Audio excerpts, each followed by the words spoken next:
פרק ג' החזר חודשי. יאללה, אנחנו מתחילים לדבר על דברים יותר קונקרטיים וקשורים למשכנתה. קודם כל, מה זה החזר חודשי בכלל? אנחנו רוצים לענות על השאלה כמה כסף אנחנו מסוגלים לשלם כל חודש עבור דיור, בתוך היכולת שלנו. בפרק הקודם דיברנו על התנהלות כלכלית מאוזנת, זה יגדיר לנו בעצם את ההחזר המקסימלי, כמה הכנסנו, פחות כמה הוצאנו. האם להשתמש בהכל? בסוף הפרק אתם תחליטו לבד. זה נקודות חשובות. הבנק, בדרך כלל, יאפשר לכם עד 30% מסך ההכנסות עבור ההחזר. פורמלית הוא יכול לתת לכם החזר גבוה יותר, בדרך כלל באזור ה-30% הם יעצרו, יוודאו שאתם באמת יודעים מה אתם עושים. זה לא אומר, וזו אחת הטעויות הנפוצות, זה לא אומר שאתם אוטומטית מקצים 30% מסך ההכנסות עבור החזר משכנתה. זה לא אומר שאם משק הבית שלי מכניס 10,000 שקלים, אוטומטית אני לוקח משכנתה עם החזר חודשי של 3,000 שקלים בחודש. לא. ייתכן שמשק הבית שלי יכול להחזיר 4,000 שקלים, ייתכן שיכול להחזיר 2,000 שקלים. לא יודע. בשביל זה היה את פרק. מה עם משכנתה? איך זה מתקשר להחזר? אז בואו נראה. קודם כל, משכנתה זה הלוואה של סכום כסף גבוה כנגד איזשהו עירבון. העירבון, במקרה שלנו, הוא בית. אנחנו והבנק נכנסים בשותף לדירה. לווים איזשהו סכום כסף גדול, והסכום הזה זו הקרן. הקרן זה בעצם כמה כסף אני חייב לבנק ברגע זה, בלי קשר לריביות הדברים. הבנק אינו גוף אלטרואיסטי. הבנק זה גוף שצריך לעשות רווח. והוא נתן לנו עכשיו סכום כסף, והוא דורש עבורו ריבית. בגלל שהסכום כסף הזה לא אצלו, הוא לא יכול להשקיע אותו. הוא בעצם השקיע את זה בנו, ולכן מבקש ריבית, שזה לגיטימי, של האיזו. הריבית היא ריבית שנתית, ואנחנו נדבר עליה בשקופית הבאה. ההחזר החודשי בעצם זה הסכום כסף שאנחנו משלמים לבנק בכל חודש, אבל לא כולו יצמצם את החוב שלנו. כשאנחנו משלמים לבנק, קודם כל, הבנק מנקה את הריבית. לאחר שהוא ניקה את הריבית, שארית ההחזר תכווץ את הקרן. וכבר עכשיו אני מקווה שאתם מתחילים לקבל מוטיבציה. למה החזר חודשי נמוך יכול להיות בעייתי? אם אנחנו מחזירים מעט כסף, את הריביות זה לא מעניין. מה שיקרה, אנחנו נצמצם את הקרן בצורה איטית יותר, ויהיו לכך השלכות. בואו נראה דוגמה. לוח ההחזרים הזה הוא עבור משכנתה על סך 100,000 שקלים, עם ריבית שנתית של 12%, שזה בעצם 1% בחודש, ריבית נומינלית, אפקטיבית, לא משנה כרגע למי שמכיר את המושגים האלה, זה לא כזה רלוונטי. הבנק תמיד מדבר איתנו במונחים שנתיים, ולכן אני מחלק את זה ב-12. תקופת ההחזר היא 5 שנים, ואם עכשיו אני רוצה להחזיר 100,000 ש"ח עם ריבית שנתית של 12% על משך תקופת זמן של 5 שנים, אני אשים את זה במחשבון משכנתה, והוא יגיד לי, או אתה צריך לשלם 2,200 ש"ח כל חודש. תסלחו לי, אני מעגל את הסכומים למטה שיהיה לי קל לדבר. אז 2,224, 2,200 ש"ח. איך זה נראה בפועל? אז בעצם בחודש הראשון הקרן שלנו היא 100,000 ש"ח. זה הגיוני. לוויתי מהבנק 100,000 ש"ח, אז הקרן היא 100,000 ש"ח בחודש הראשון. הריבית כאמור, 12% שנתיים זה 1% בחודש, לכן הריבית היא 1,000 שקלים. 2,200 ש"ח שילמתי לבנק. 1,000 שקלים התנדפו לריבית. נשאר לנו רק 1,200 שקלים לצמצום הקרן. שילמתי 2,200, אבל רק 1,200 יקבצו את החוב שלי לבנק. ולכן בחודש הבא אני אהיה חייב לבנק 98,800. מה קורה בחודש הבא? בחודש הבא, שוב, יש לי 1% שמופעלים על הקרן. 1% על 98,800 יוצא 988 שקלים. 2,200 שקלים פחות 988 שקלים יוצא 1,236 שקלים. מה אנחנו רואים?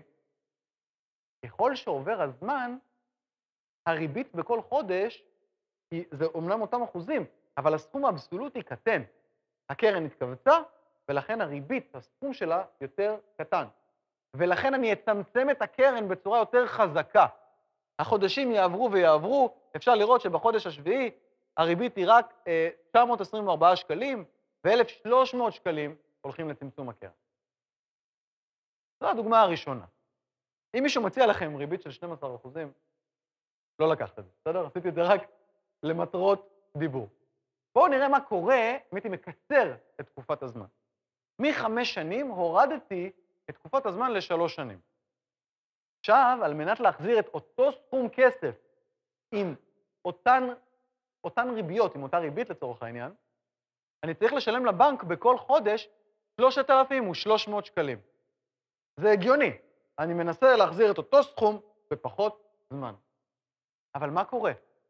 אז בחודש הראשון אני חייב 100,000 שקלים, בדיוק כמו מקודם. בחודש הראשון הריבית היא 1,000 שקלים, בדיוק כמו מקודם.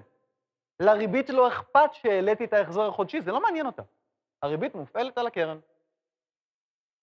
3,300 שקלים פחות 1,000 שקלים יוצא 2,300 שקלים. אני מקבץ את הקרן, אני מצמצם את הקרן ב-2,300 שקלים. מקודם זה היה 1,200. בחודש הבא אני אהיה חייב 97, 800, 700, לא זוכר. בעצם מה אני רואה?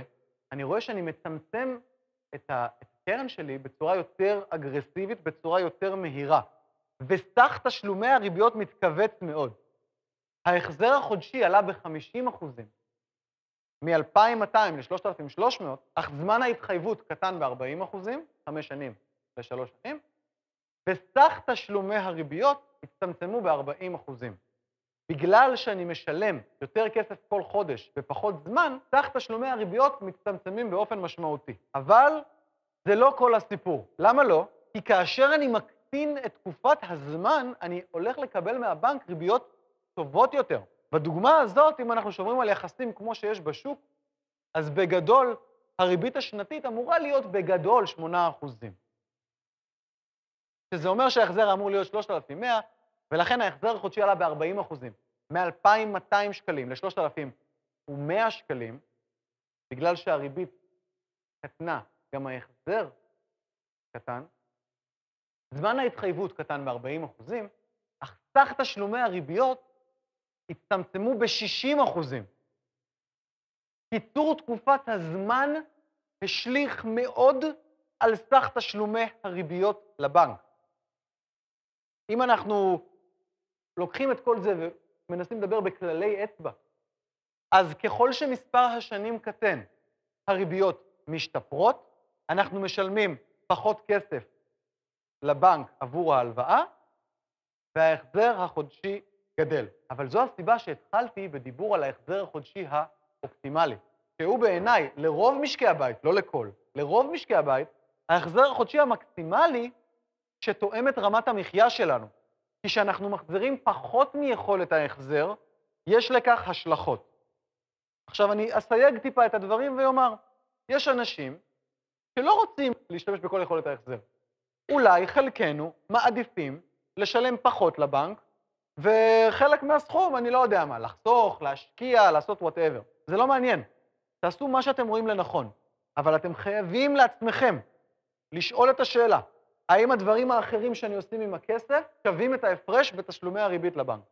פשוט תשוו מה היה קורה עם ההחזר המקסימלי, שתואם את רמת המחיה, בלי להיכנס לחובות, כמובן, כמו שדיברנו בפרק ב', לעומת מה קורה עם האפיק שאני בוחר, קבלו את זה החלטה שאתם.